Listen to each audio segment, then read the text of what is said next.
Hey everyone, welcome back to my channel. So this one I'm really passionate about and I'm straight off the cuff on this one. So I have a 9-year-old, soon to be 10-year-old, and I'm extremely proud. I want to share something most recently. So teachers were on strike again, and I have the privilege to bring my son up to the studio where he sat behind where the cameras are right now, and he got to listen to Mr. Rob Moore, self-made multi-millionaire. And I reflected when I was in the Uber on the way back to the train station, I just thought, how lucky am I and is he to sit there and listen to a multimillionaire talk about his experiences, his business success, his journey. And what I want to say, as parents, the responsibility starts with us. Now, disclaimer, I am all for letting your children do and be whatever they want to organically. Let it happen and support whatever they enjoy naturally. I'm really a big believer in that. You know, I give my son the options to do whatever he wants and whatever he takes to. Happy days, I'm happy. However, we are in a world where things are extremely hard. Prices are always on the rise. I don't think the economy is going to get better. I personally think in 10, 15, 20 years time, it's going to be really hard. You're going to need to earn a decent wage. Property is extremely hard to get into. So I think the responsibility on us as parents is to help our children become as successful as possible. Now, before any excuses hit the comments, I would like to say this. Now, my son is around incredible people as well, because I'm very fortunate to be around incredible people. However, that was not given to me. And what I would say, everyone can network and befriend successful people who their children can benefit from. But it's our responsibility as the adults, as the parents, to put our children in those rooms as well and teach them things that schools are not teaching. Somewhere on the screen, we'll probably merge it in. If you actually have a look at the timeline of all different types of things in the world, cars, planes, you know, the economy, buildings, everything has evolved, right? Pretty much everything is evolving. However, when we look at a classroom, nothing has evolved. We're still sitting in that dingy classroom with the whiteboard, with a teacher in front of us, putting up our hands, waiting until we can speak, waiting to be told until we can speak. Nothing has changed. So I find that it's my responsibility to really help my son learn things from an early age, because how many of us, and my God, I know some successful business owners that turn around and say, God, if you gave me the knowledge that I had now when I start, you know, at 18, when I could start again, or if I could start again, should I say, it'd be a different ball game. They'd be 10x where they are now. So imagine if we started teaching our children about business, finance, relationships, attitude, mindset, health, fitness from 7, 8, 9 years old, which I'm very grateful my son is now learning. We would give them such a great opportunity. We would advance them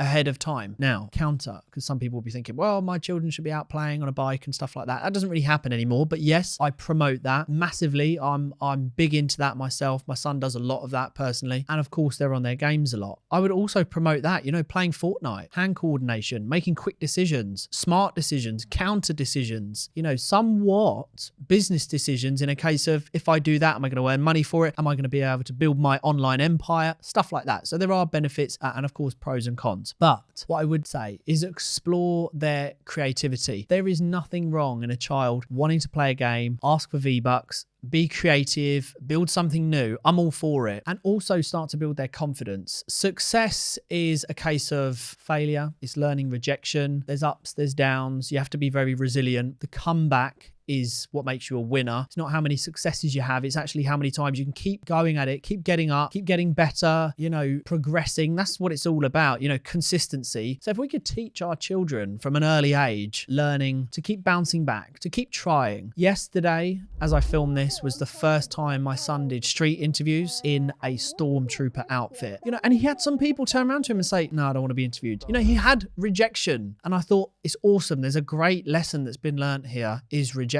and failure is a real thing. And the sooner you can build that into your layers, into your skin, and you know that's going to be there for a lifetime, the sooner you're going to make big strides in being successful. This video was proudly sponsored by ICF Southern Insulated Concrete Forms. Now, they are the expert when it comes to speed of construction, disaster resilient, durability, eco-friendly, versatile designs, energy efficient, superior insulation, suitable for all weather construction. So if you are in property development or in the construction construction business as a whole. Please go check them out. They are the experts. All the links will be in the description below. The other thing is show them good money habits. There is nothing worse than spending money on materialistic things and that's all they're seeing. You know, the nice car, the nice clothes. Look, it's great to have them, but that's not the fundamentals. Teach them about saving, investing, charity, giving back, you know, mitigating risk by having good financial sense. You know, financial freedom should be shown to them from an early age. Look, if you start now, when you're older, 25, 30, 35, you're going to be putting yourself in a better financial position. Also teach them about smart working, not hard working. And what I mean by that is hard working back in the day was physical labor. Now, you know, if we look at the books such as 4-Hour Work Week, although you know, there's not a lot of people there that can do 4 hours a week and still be really proactive and earning a great amount of income, but there is such thing as smart working. Do you need to solidly work a labor job for 10 hours to earn a really good income? No, you could actually turn around and say, well, look, you could do 4 hours every day, but it'd be incredible, smart, proactive, time-blocked work that earns the same amount of income. Teach them that if they make better decisions, if they have good relationships, if they're more proactive in time slots, that the output is going to be so much more than going and doing whatever for 10 hours over a long period of time where there might be some procrastination and you're going to get, you know, the same amount of money that you could have squeezed into a 4-6 hour work period. That's smart working.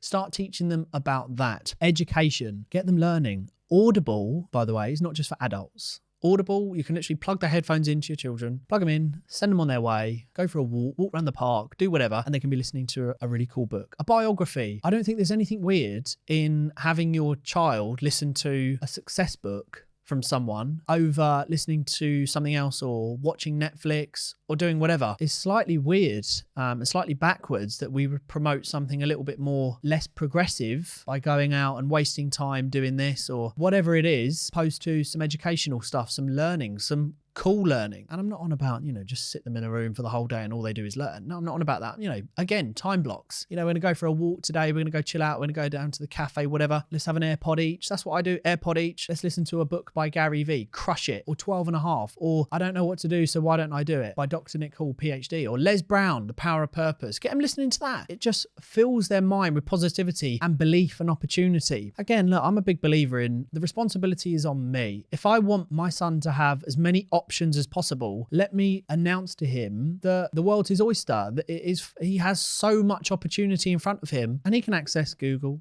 podcasts, YouTube, same as me, and every child can do that. I say this boldly. I really feel that as parents, with the way the world could be going and is going, I think we need to take 110% responsibility also for the outcome of where our children end up. I think just to turn a blind eye to it and not do anything about it and try and improve on their circumstances, I think is somewhat lazy in a respect. I think we should really be proactive in helping our children achieve the best of their abilities. There are so many free resources. You don't even have to pay for most of the stuff that I've talked about, and you don't have to do it all the time. Just a few hours here and there. And honestly, I think it would benefit all of our children. So that's how I think we can really increase the chances of our children being happy, successful in personal life, professional life, financially. I'm certainly doing it. I'm enjoying it as well. So if you did like this video, please do hit like and subscribe, and we'll see you all very soon.